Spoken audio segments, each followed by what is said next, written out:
The federal ఆంధ్రప్రదేశ్కి స్వాగతం. ఆంధ్రప్రదేశ్లో ఇటీవల కొత్తగా ఏర్పాటైనటువంటి దక్షిణ కోస్తా రైల్వే జోన్ లాభాల బాటలో పయనిస్తోంది. ఇప్పటి వరకు 4,894 కోట్ల రూపాయలు ఆదాయం వచ్చినట్లు జిఎం వెల్లడించారు. ఈరోజు 80వ స్వాతంత్ర దినోత్సవ వేడుకల సందర్భంగా దక్షిణ కోస్తా railway division GM Sandeep Mathur ఈ విషయాలని వెల్లడించారు. ఈ రైల్వే జోన్కి సంబంధించినటువంటి అనేక ఆసక్తికరమైనటువంటి అంశాలను కూడా ఆయన వెల్లడించారు. ఈ ఆర్థిక సంవత్సరంలో ఎంత ఆదాయం సమకూర్చాలని రాబట్టుకోవాలన్న టార్గెట్ పెట్టుకున్న అంశాలను కూడా ఆయన వెల్లడించారు. 2026 జూన్ 1న ఇది ఉనికిలోకి వచ్చింది. అధికారిక కార్యకలాపాలు ప్రారంభించింది. ప్రస్తుతం దీని కార్యాలయం విశాఖపట్నంలో ఉంది. తాత్కాలిక కార్యాలయం నుంచే ప్రస్తుతం ఇది పనులు ప్రారంభించింది, పనులు చేపడుతోంది. శాశ్వతమైనటువంటి కార్యాలయానికి సంబంధించినటువంటి పనులు శరవేగంగా జరుగుతున్నాయి. విశాఖపట్నంలోనే దీనికి శాశ్వతమైనటువంటి కార్యాలయాన్ని ఏర్పాటు చేస్తున్నారు. నిర్మాణాలు శరవేగంగా జరుగుతున్నట్టు చెప్పారు. విశాఖపట్నంలోని విఎంఆర్డిఏ కార్యాలయంలో 6-7 అంతస్తుల్లో ఐకానిక్ భవనంలో ప్రస్తుతం టెంపరీగా తాత్కాలిక కార్యాలయాన్ని ఏర్పాటు చేశారు.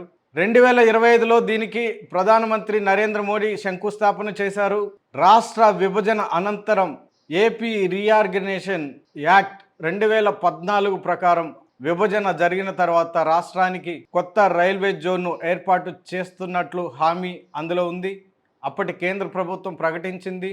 ఆ మేరకు ఆ తర్వాత అధికారంలోకి వచ్చిన ప్రభుత్వాలు ఈ రైల్వే జోన్ ఏర్పాటులో కాస్త తడబాటులు ఉత్పన్నమయ్యాయి. దీని మీద సరైన దృష్టి సారించలేదు అని ఎన్డీఏ ప్రభుత్వం మీద తీవ్రమైనటువంటి విమర్శలు నెలకొన్నాయి. రాష్ట్ర వ్యాప్తంగా అన్ని రాజకీయ పార్టీలు దీని మీద విమర్శలు గుప్పించారు. ఈ నేపథ్యంలో 2019లో అప్పటి రైల్వే శాఖ మంత్రి పీయూష్ గోయల్ దీని గురించి ప్రకటన చేశారు. అధికారిక ప్రకటన. దక్షిణ కోస్తా రైల్వే జోన్ ఏర్పాటు చేస్తున్నట్టు ఆయన ప్రకటించారు. ఆ తర్వాత దీనికి సంబంధించినటువంటి డిపిఆర్ను కూడా ఆమోదించడం జరిగింది.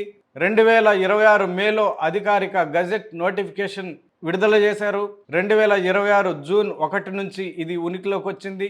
అయితే ఈ railway zone general manager Mathur అనేక ఆసక్తికరమైనటువంటి విషయాలను వెల్లడించారు.